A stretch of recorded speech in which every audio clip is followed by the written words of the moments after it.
We are in for a treat this morning. I so enjoy all of the people who come to the night church that don't live here a full year. I mean, I like the rest of you too, but we're stuck with each other. These other ones, I get a break from them for a while. But Mark and Karen Korsmo are very active in a church in Oklahoma, and that church is very active in missions and in ministry. And for a few years, I believe it's 3, but a few years anyway, Mark has been going to Vietnam to share Jesus with those people. And this year, Karen got to go with him.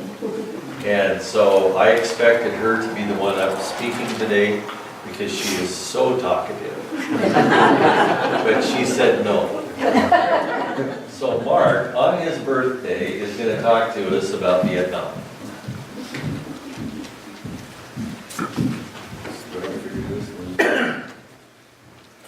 All right, well first I want to, on behalf of the team that we went with from and my wife and I would like to thank you guys for praying for us. I know we felt your prayers. We had so many people praying for us in July for those 3 weeks that we were gone.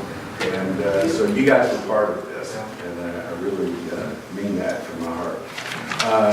This was my 3rd year going. Our church in Oklahoma sent a team for 3 years, and I've been able to go each year. This was Karen's 1st year. What a blessing to have her experience this with us this year. And but Ho Chi Minh City, the former Saigon, is a big city, 12 million people, and so many of them have never, ever heard the name Jesus before. And I tell you, it is the last place on earth that I expected God to be pulling me. As Karen and I were getting ready to retire 4 years ago, we knew we'd get involved in short-term missions, and Vietnam was not on the radar screen, but our church set up this team 3 years ago to go, and I just felt God calling us, you know, the Great Commission, Matthew 28, 19, 20, go make disciples of all the nations, right? And ever since I was 17 years old and I gave my life to Christ, Matthew 4:19 has been one of my life verses, you know, following Christ and becoming a fisher of men. And he took me to Vietnam to help pursue that. This is a point in history in Vietnam where God is moving in an amazing and unexpected way.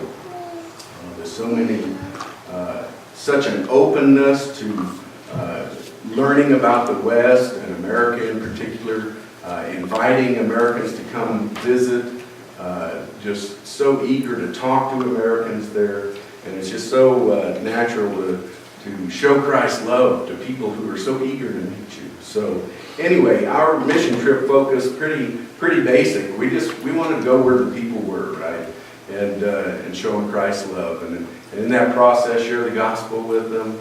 Again, to many of them who've never heard, and just the goal.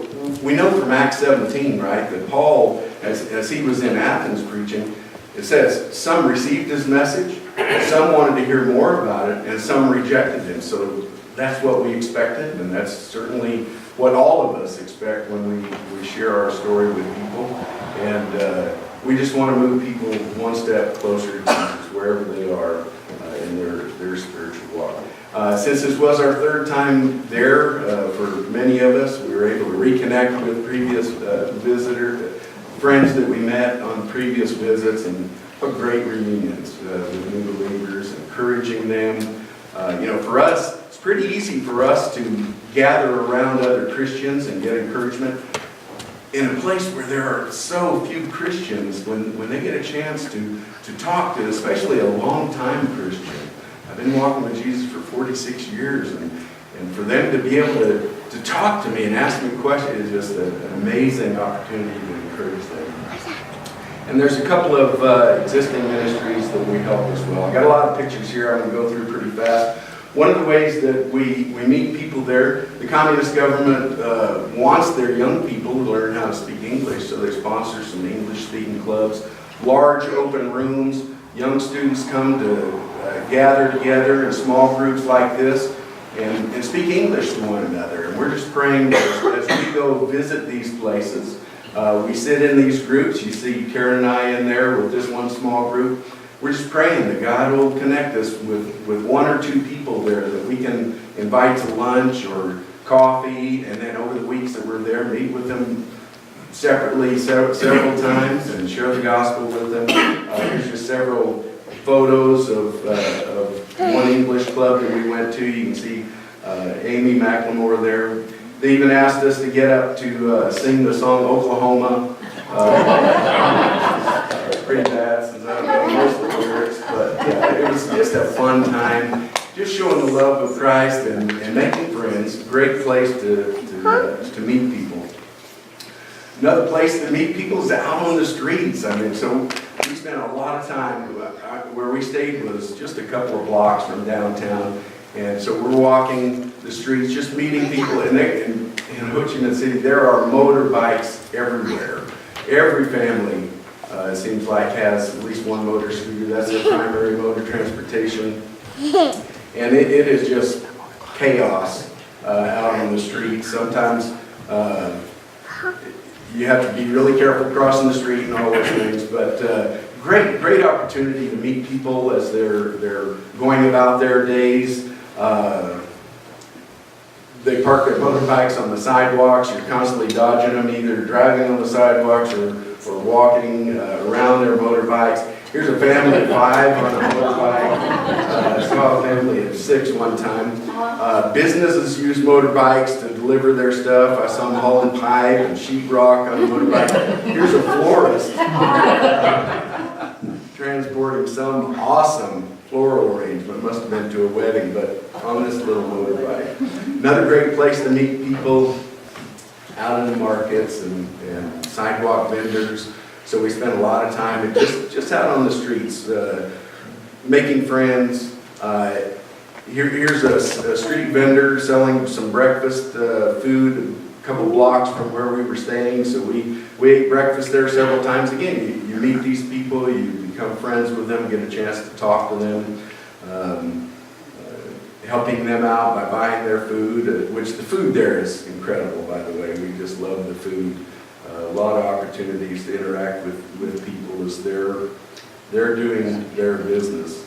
Talked about reconnecting with old friends. This is a young man that I met the first year that I went. They usually adopt an American name, so this guy, his American name is Bud. So I met Bud 3 years ago. We've got a great friendship. He's not a Christian yet, but he's got a physics degree. So science is really the way he thinks. I'm an engineer. So we had some awesome conversations over the last 3 years. We stay in touch on Facebook and emails, and Karen and I took Bud to dinner and just had a great reunion with him. And I continue to pray for him and watch God working in his heart. Here's another young man who's a software engineer there, Tip, and he and I have become fast friends. He's still not a Christian yet, but he calls me Uncle Mark. We correspond on Facebook regularly. It was awesome to see him. We had a wonderful dinner with him. Here's a young man that we met this time at that public English-speaking club. His name was Longsy. And had a wonderful conversation with him. He sent me a Facebook wish last night for happy birthday, and so we're gonna continue to correspond with him and build our friendship, build our relationship, and answer his questions about the gospel. This may be my favorite picture. Mark and Loretta Langley knew this young man Trung from years in Toronto. He's a Christian pastor. Years ago, he moved back to Vietnam to follow Jesus there, and having dinner with him and his wife and his daughter was such a blessing. And incredible hearing his story of persecution as a pastor in Ho Chi Minh City and the surrounding area. His main job is planting churches out in the countryside. So he receives very significant persecution, constant surveillance by the government. We were probably being watched at this dinner, but hearing his story was very inspiring and moving. But we continue to pray for Trung and his ministry and his family there, so encouraging them as a ministry staff there. Another ministry, one of the two ministries that we plug into is a church called New Life Ministries. This is a picture of their youth group night. We were there playing games with them and sitting around discussing the Bible and whatever their topic of discussion was that night. Many of them new believers, some not believers yet. Over the 3 years I've been, we've seen people come to Christ in these sessions, been part of that. It's just been wonderful. New Life Ministries and another ministry I'll tell you about in a second.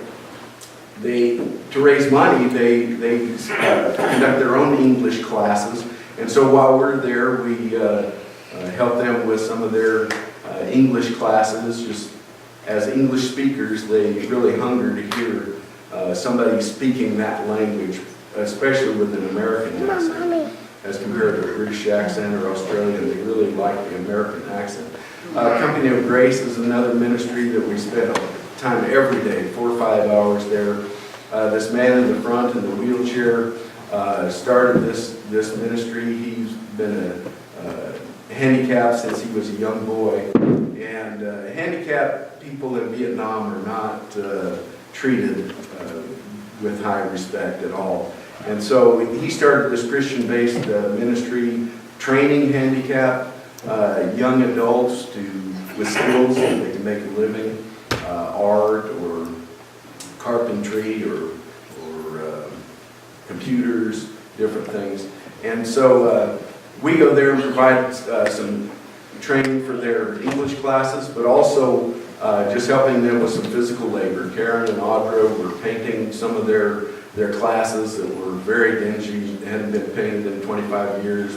We bought and installed some handrails for their handicapped students. We did some cleaning up for them that they just can't do out of wheelchairs, and with their physical restrictions, we moved a lot of dirt. This particular area right here we were clearing out. They have plans to build a new bathroom facility right here. Karen used to do architectural drafting, so she drew up some architectural plans for their bathroom and left them with them there.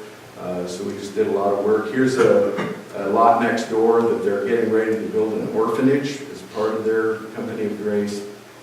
And so several of the guys and I literally took this vacant lot that parts of it were jungle and mowed it down, cleaned it out, got it ready for their construction. We also provide some financial support while we're there. We take some cash to help buy some things that they need. These were some computers we bought a couple of years ago for them. It was good to see them all set up, and they use them in their training classes. We found out what some of their physical needs were and bought a bunch of supplies for them, including equipment like microwave for their cooking classes and baking classes, and bought and installed a security camera system there for them, so the parents who drop their kids off at the English classes would feel more comfortable. So a lot of ways to help over there, so many needs. Here we are saying goodbye. This is our team saying goodbye to a couple of the students there at Company of Grace.